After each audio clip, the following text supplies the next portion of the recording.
I'm writing this because the local authorities have stopped the search. They've checked nearby bodies of water, sent out alerts to surrounding counties, and printed flyers that now sit faded and ignored on every utility pole in this town.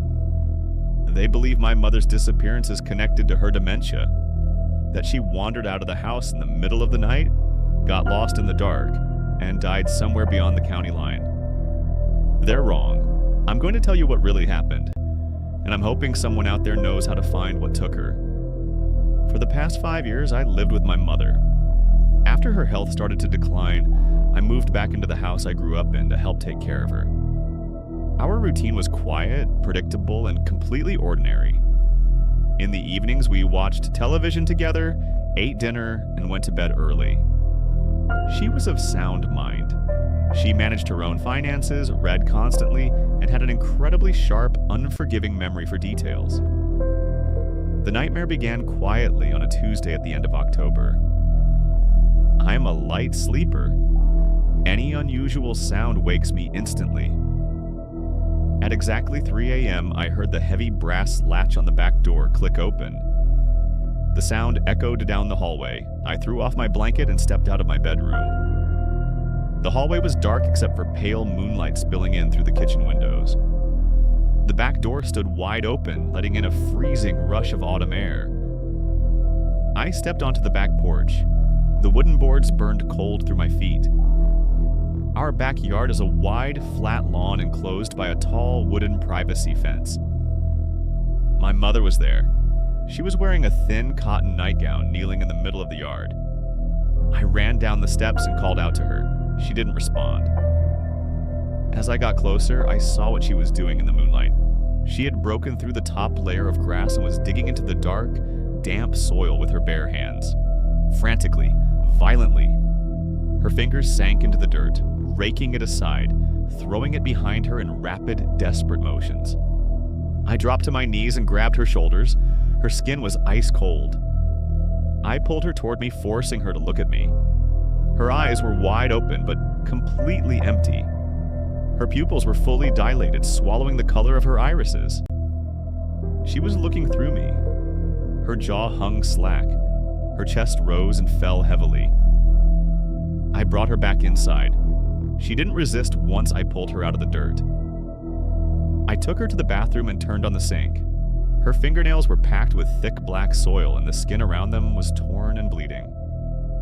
I washed her hands, bandaged them, and put her to bed.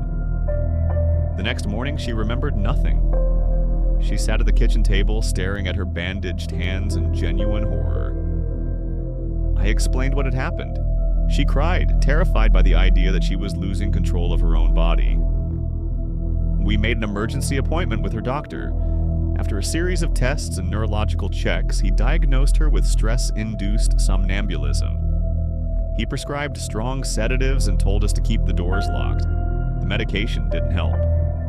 The next night, at exactly 3 a.m., I woke again to the sound of the lock clicking open. I found her in the same place in the yard, kneeling in the dirt, digging at the same hole. Her bandages were soaked through with mud and fresh blood. This became our nightly routine. I stopped sleeping. I sat in the living room in the dark, watching the microwave clock tick toward 3 a.m. At 2:59, I would hear her bedroom door open. She would walk down the hallway with a heavy, unnatural, dragging gait. She never looked at me. She went straight to the back door, unlocked it, and stepped outside into the cold. If I tried to stop her before she reached the yard, she became frighteningly strong. She was a frail woman who struggled to open jars. But when I grabbed her around the waist, she dragged me across the floor without slowing down. The only way to manage it was to let her dig for about 10 minutes, wait for the intensity to fade, and then bring her back inside. Every morning we dealt with the aftermath. Her fingers were bruised, torn, sometimes the nails partially ripped away. Before breakfast, I cleaned her wounds and tried to calm her down as she looked at me like she was breaking apart. By the end of the second week, I decided to end the cycle. I went to the hardware store and bought a heavy double-cylinder deadbolt for the back door. That night, after she went to sleep, I installed it, locked it, and hid the key inside an empty coffee tin on the highest shelf in the pantry. I sat on the couch in the living room, waiting for 3 a.m. As always, her bedroom door opened. Heavy, measured footsteps echoed down the hallway. She entered the kitchen, nightgown trailing across the floor, eyes vacant. She reached for the back door handle. It didn't turn. She pulled again, harder. Nothing. I stood up, feeling relief wash over me. It had worked. I prepared to go to her, take her gently by the arm, and guide her back to bed. But before I could move, she turned away from the door and walked to the kitchen drawer. She opened it and began rummaging through its contents blindly. She pulled out a heavy steel hammer. My relief vanished instantly. I rushed forward, reaching for her wrist. She turned with terrifying speed and brought the hammer down directly onto the tempered glass panel in the door. The impact was deafening. The glass exploded outward, shards scattering across the porch. Without hesitation, she pushed herself through the broken frame. I screamed at her to stop. Glass sliced into her arms and legs as she forced herself through. Blood soaked into her nightgown. She didn't react. She simply stepped onto the porch, stood up, and walked into the yard. I unlocked the door with shaking hands, grabbed a kitchen towel, and ran after her. She was already at the hole, digging, ignoring the wounds, ignoring everything. It took me 20 minutes to pull her away that night. The next day, we spent hours in urgent care. She received 30 stitches. When she saw the blood on her nightgown and felt the pain fully register, something in her broke.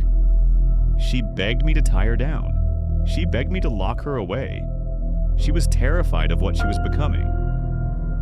I brought her home, gave her the strongest sedative dose prescribed, and put her to bed. I sat at the kitchen table staring through the shattered back door at the yard. The hole she had been digging for weeks was now 3 feet wide and 2 feet deep. That's when I started to understand. This wasn't random sleepwalking, it was repetition. Every night she returned to the same patch of ground, ignoring pain, ignoring injury, ignoring her own body's limits. She was trying to dig something up. That thought stuck in my mind. I needed to know what was down there. I waited until Saturday morning, checked on her. She was deeply sedated. Then I went to the garage, grabbed a steel shovel and a pickaxe, and walked into the yard. I stood over the shallow pit she had made with her hands. The soil was dense, heavy clay with thick roots. I drove the shovel in and began to dig. The work was exhausting. Within an hour, I was sweating through my shirt despite the cold. I pushed deeper, breaking through stubborn layers of compacted earth. By the time I reached 4 feet, my hands were blistered under my gloves. The air in the hole smelled ancient, stagnant, almost mineral. I stopped to catch my breath, leaning on the shovel handle, staring at the ground between my boots. There was nothing, just dirt, stones, roots. I felt stupid. I was tearing apart my backyard because of a sick woman's delusions. I was about to climb out and fill the hole back in. I drove the shovel down one more time. A sharp crack rang out from below. The blade vibrated violently in my hands. It had hit something solid. I dropped to my knees and started digging with my hands. Pale, bone-colored surfaces emerged from the clay. Smooth in places, pitted in others, massive in scale. Bones, fully fossilized, heavy, buried deep in the earth. It took me hours to uncover them properly. When I finally saw the full shape, a deep, primal nausea twisted through me. It was a complete skeleton, roughly the size of a tall adult human, but wrong in every possible way. The ribcage was wide and layered, made of overlapping plates rather than ribs. The skull was elongated, ending in a sharp ridge, and the limbs defied anatomy. 6 separate arms extended from the torso, arranged in pairs down the sides of the chest. 4 legs stretched from the pelvis at unnatural angles. I brushed dirt off one of the arms. Instead of a single elbow joint, there were 3. The hands, if they could be called hands, ended in long, hooked, multi-jointed fingers. I sat at the edge of the hole staring at it, unable to process what I was seeing. I covered it with a tarp, climbed out, and cleaned myself up. Then I went to my office, locked the door, and opened my laptop. I searched for hours.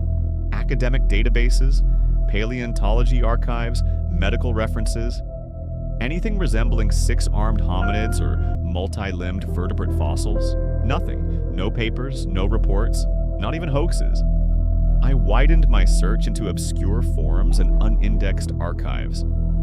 After hours of digging through conspiracy threads and dead links, I found a post on an abandoned forum. It led to an old blog hosted on an anonymous server. The page was black, the text was white. In the center was an image, a charcoal sketch. It depicted the exact skeleton buried in my yard. The same skull, the same rib structure, the same 6 arms, the same 4 legs. Below it was text, written without punctuation or structure. The author called it the Sleeper. According to the post, the Sleepers were ancient entities that existed millions of years before primates. They did not die out. They went into dormancy deep underground, surviving planetary changes by entering a fossil-like sleep. Even in that state, their minds remained active, projecting a signal into the surrounding world. And that signal did something. It found vulnerable minds. It entered them. It made them dig. It replaced instinct with obsession. It erased fear. It drove them to break their own bodies just to reach the buried thing beneath them. And once exposed to air, the awakening cycle began. A host was no longer needed. The body would be discarded. The mind would be removed. And the sleeper would take its place.